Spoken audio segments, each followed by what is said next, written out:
That's my basically point of view. And until now, I met the regional director last Friday. Sinabi ko, ano nangyari?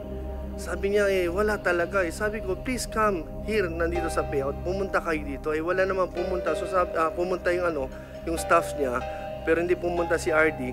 But pumunta doon, sinabi lang sa amin, stop yung payout. Ganun lang.